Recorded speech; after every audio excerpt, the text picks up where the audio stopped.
ನಮಸ್ತೆ ಸ್ನೇಹಿತರೆ, ಇದು ಉಡುಪಿ ಮಣಿಪಾಲದಲ್ಲಿರುವವರಿಗೆ ಈ ಕೆರೆ ಗೊತ್ತಿರ್ಬೋದು. ಆದರೆ ಇದು ಹೇಗೆ ಸೃಷ್ಟಿಯಾಯಿತು ಅನ್ನೋದು ತುಂಬ ಜನಕ್ಕೆ ಗೊತ್ತಿಲ್ಲ. ಈ ಕೆರೆ ಹೇಗೆ ರೂಪುಗೊಳ್ತಂದರೆ, ಸುಮಾರು ವರ್ಷದ ಹಿಂದೆ ಇಲ್ಲಿ ಹಂಚಿನ ಫ್ಯಾಕ್ಟ್ರಿ ಸ್ಟಾರ್ಟ್ ಆಗ್ತದೆ ಮಣಿಪಾಲದಲ್ಲಿ. ಆವಾಗ ಹಂಚು ತರಿಸಲಿಕ್ಕೆ ಮಣ್ಣು ಬೇಕಲ್ಲ, ಆ ಮಣ್ಣನ್ನು ಈ ಪ್ರದೇಶದಿಂದ ತೆಗೆದಿದ್ದರಂತೆ. ಮಣ್ಣು ತೆಗಿತಾ ಅಲ್ಲಿ ಒಂದು ದೊಡ್ಡ ಹೊಂಡ ಉಂಟಾಗುತ್ತೆ ಸ್ನೇಹಿತರೆ. ಕಾಲಕ್ರಮೇಣ ಆ ಹೊಂಡದಲ್ಲಿ ಮಳೆ ನೀರು ನಿಂತು ಕೆರೆಯಾಗಿ ರೂಪುಗೊಳ್ಳುತ್ತೆ.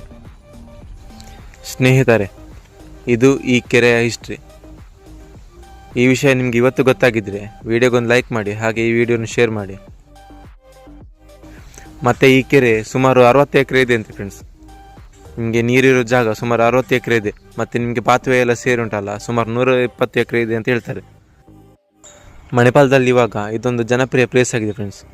ತುಂಬ ಜನ ಇಲ್ಲಿ ಬರ್ತಾರೆ. ಹತ್ತಿರದಲ್ಲಿ ಕಾಲೇಜೆಲ್ಲ ಇರೋದ್ರಿಂದ ಕಾಲೇಜ್ನವರೆಲ್ಲ ಬರ್ತಾ ಇರ್ತಾರೆ ಈ ಕಡೆ.